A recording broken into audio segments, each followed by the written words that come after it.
Let's take a look at the roadmap for the course, what we'll be going through over these next 8 weeks.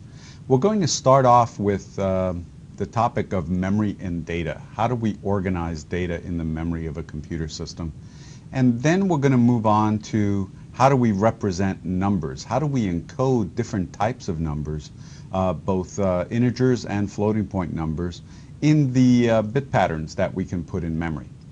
We'll then turn our attention to how we encode instructions, that basically the machine code that the CPU will interpret to figure out what to do, what data to find in memory, where to find it, and what operations to perform on that data. These instructions are normally represented in an assembly language that's a little bit more machine readable than those ones and zeros.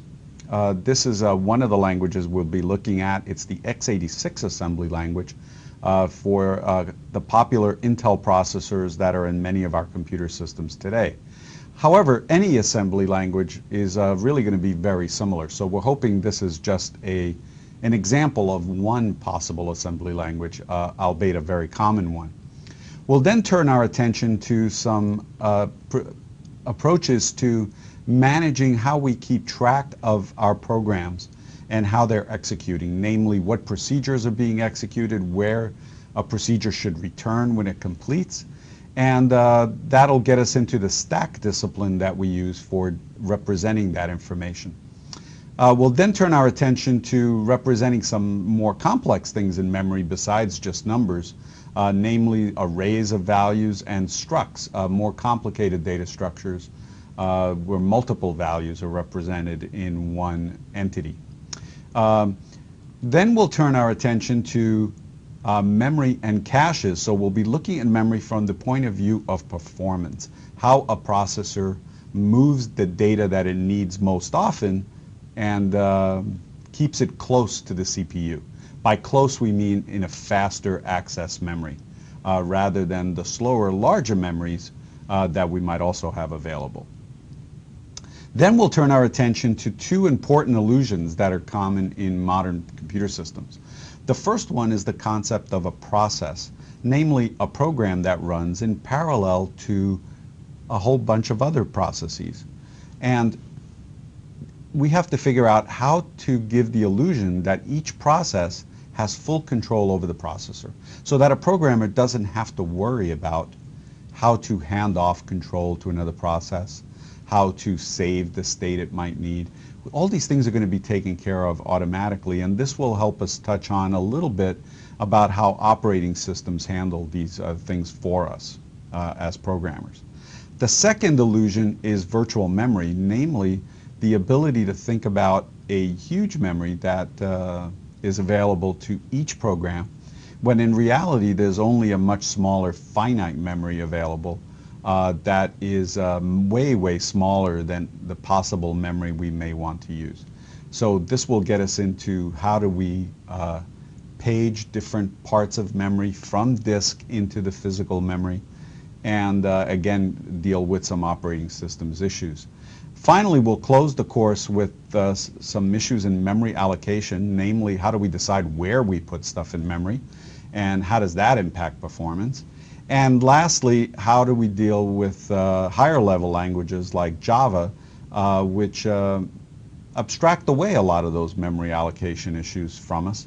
And we'll compare Java to C, which is a lower level language where we actually consider each of those memory allocations, each one in turn, and have to free up memory when we're done using it.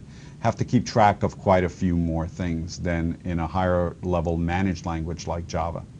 So that's the roadmap for the course, and we'll be bringing you back to this slide over and over again at the beginning of each section to give you an orientation of where we are as we progress through the course. Before we start the first section, I'd like to talk about three littler themes that are part of this course. The first one is representation. We'll be coming back to these themes over and over again.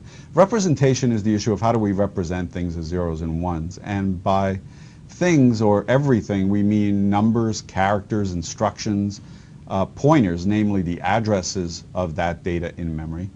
And we'll be talking about how we do an efficient job of representing all of these different types of data items.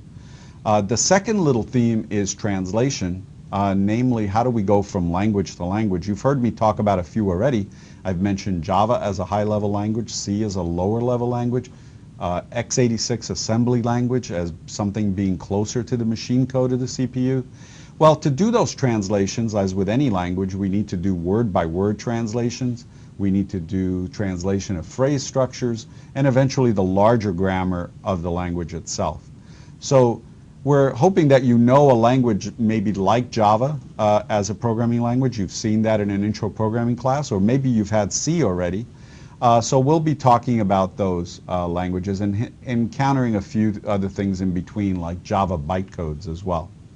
That'll come near the end of the course. Lastly, the third theme is control flow, namely how do computers orchestrate the many things they're doing and make it look like they're doing them all in parallel, when in fact, of course, they're only executing one instruction at a time. So how do we keep track of where we are when we call a method and then another and so on? What do we do when we hit a return statement? And how do we give the user the ability to run multiple programs seemingly at the same time? So these are the little themes we'll be coming back to again and again throughout the course.